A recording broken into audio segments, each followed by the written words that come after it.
Govardhan Eco Village is about 2.5 hours northeast of Mumbai in a very beautiful rural village area of Maharashtra. There's a very holy place in India which is considered most sacred to devotees of Krishna. It's called Vrindavan.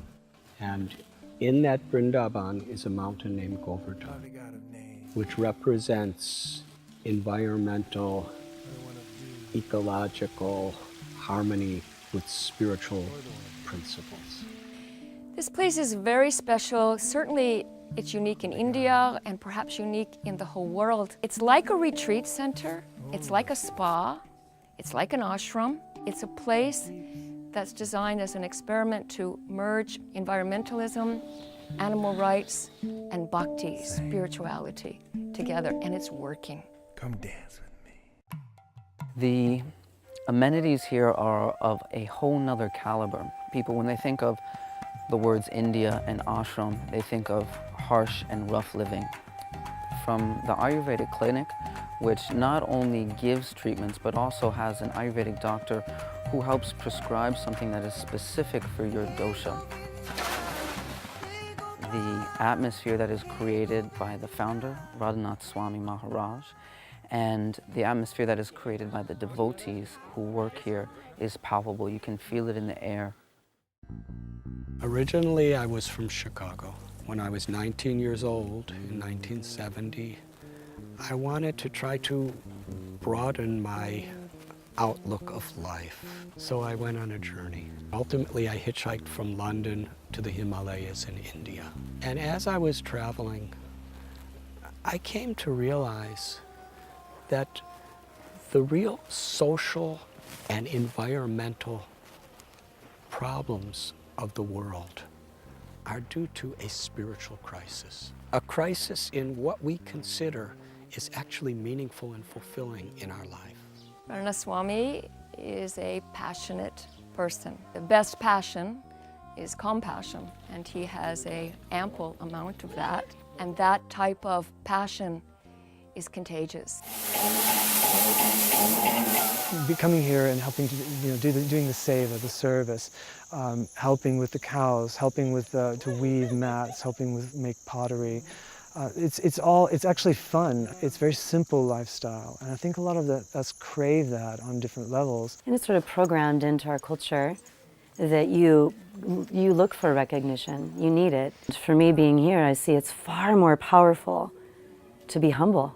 It was easy to complain about the tiny inconveniences that come with a New York City apartment. Oh, it's not big enough. Oh, the water pressure isn't great enough. When you live in a house that you see built from the ground up, every step along the way, it's very special.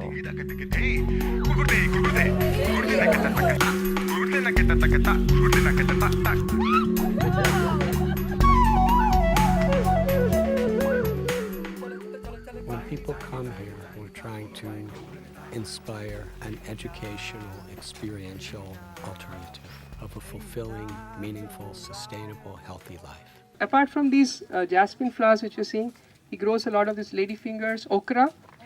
Yeah. So we network with all these farmers so that we purchase them in our kitchen and use them. Can we get this to the kitchen? No. We can give them to the, And the inspiration of this project, Srila Prabhupada, he called this transformation simple living and high thinking. We get 3,000 millimeters of rain annually.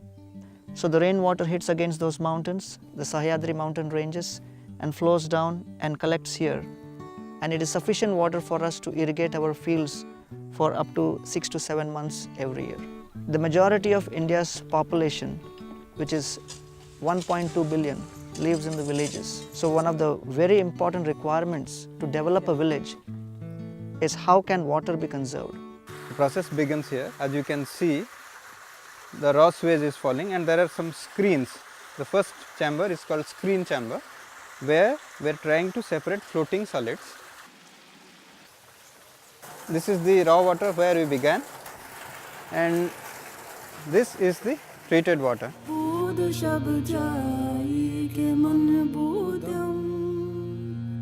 The uniqueness of this place comes from the fact that every waste is becoming a precious resource. That cow dung becomes a fertilizer for earth. He needs fire or energy for cooking his food, and therefore all of the cow dung we utilize for biogas plant. We need to make houses, so we use the same earth, and we have created 250,000 bricks. We call this a symbiotic recycling model. Flushing your toilet, you are contributing to the growth of a papaya. You are contributing to the growth of flowers.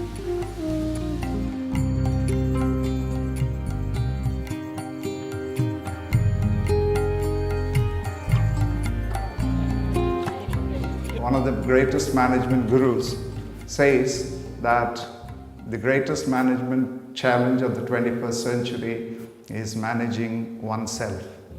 Many corporate heads are having seminars and retreats here. And they also see alternative ways by which they could focus their own corporations and feel a real sense of responsibility to humanity. The thing I'm most compelled to do when I get home is really a seva. It's service. It gets us out of being so self-absorbed. I always had too much. And now I want to have a simple life, like here. I love simple life, and my goal is to make a simple life in my home.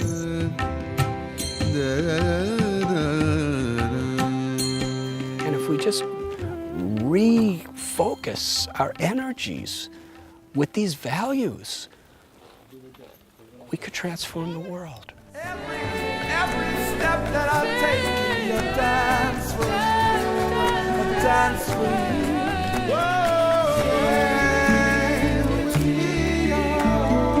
you. It's truly a miraculous, magical place on this planet.